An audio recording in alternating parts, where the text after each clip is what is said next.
If we could take one lesson away from 2020, it's that anything can happen. So let's use that little lesson and apply it to one of the most important things you'll ever do. Prepare your will and power of attorney.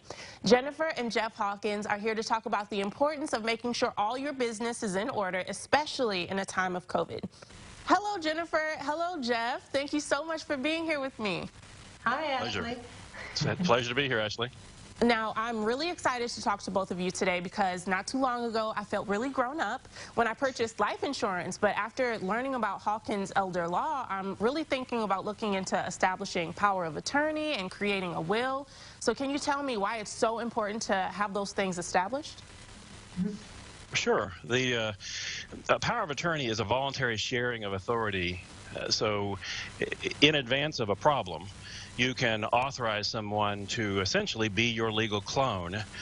You can set it up to where it's effective immediately, or it can only take effect when you become disabled.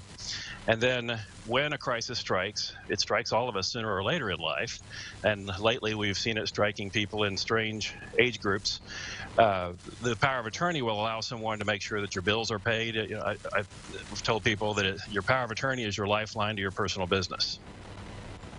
So that's someone we should really be picking carefully, like really looking into those characteristics. I was thinking about making my brother my power of attorney, but I'm not quite sure he's old enough and ready to handle that responsibility. Sure. Well, absolutely. If you make someone your attorney in fact under your power of attorney, it needs to be someone who is going to be responsible and someone that you trust. But it's a great thing to have, especially in these times when, you know, we might find ourselves sick, or maybe we're just quarantined because we've been exposed, but we still need somebody to help us with our business outside of our home. Yes. Yeah, and for the most part, you know, usually we think that this is significant to older people, but getting these things taken care of is also important for younger people too, right?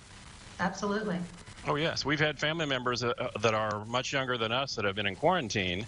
And if you can't get out to do your business, let's say you have your mortgage loan is coming due, or you have some urgent business you need to get out to do that you can't do online, then someone with a power of attorney would be able to keep your business going for you when you can't get out for one reason or another.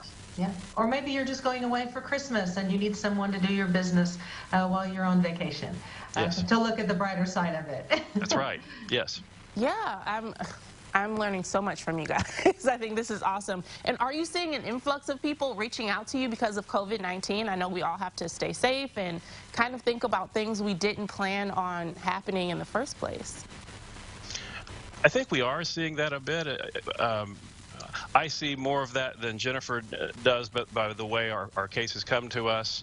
And I think people are they're more aware of their mortality. So younger people are realizing, wait a minute, I'm not bulletproof.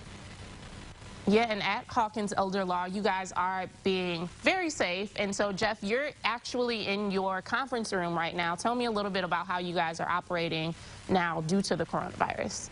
Yes, well, we think it's funny to think of this as a conference room. This was our lobby before the pandemic hit.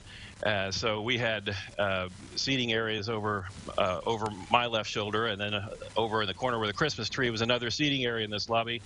But when the pandemic hit, we decided that we were going to keep the doors locked. We installed doorbells, and we shoved a couple of desks together here so that we can meet. You can't see probably very well in the video, but there's a plexiglass divider between the two sides here. I'm on the staff side, and on the other side where the SOGI screen is located, we've got a couple of chairs where clients come in. So when clients come, it's a prearranged appointment. We've already reviewed all the documents in advance over phone or video conference. So when they get here, we've already worked out what the documents say. It's a matter of just signing them. So the documents will already be lined out, signature pages up with sanitized pens ready to go. When the clients come in, they come right in, sit down. The SOGI screen is to protect their privacy while they're in the office. And then the staff will come in here, masked up, ready to go. We've got a witness and a notary to officiate the signing process. Then the staff hurries up, gets the documents scanned, packages them up, and the people are back out the door probably 30 minutes or less from the time they walk through the door to the time they leave. That's amazing, and I always say on the show that I am so appreciative of companies who are taking the extra steps and the extra measures to make sure that we're all safe, and it really looks like you guys took a lot of time and effort into making sure that everyone that comes into your office is at ease and really safe. So I appreciate that. But can you tell our viewers where they can go for more information about Hawkins Elder Law? Well, you can go to our website. First of all, we have a website. It's hawkinselderlaw.com. We're also on Facebook, Hawkins Elder Law. And you can call us at, and we're in Sullivan, Indiana, but we have clients all over the state. But you can call us at 812-268-8777. Yes. Awesome. Thank you so much, Jeff. Thank you so much, Jen. And we will be right back with more Good Day Live.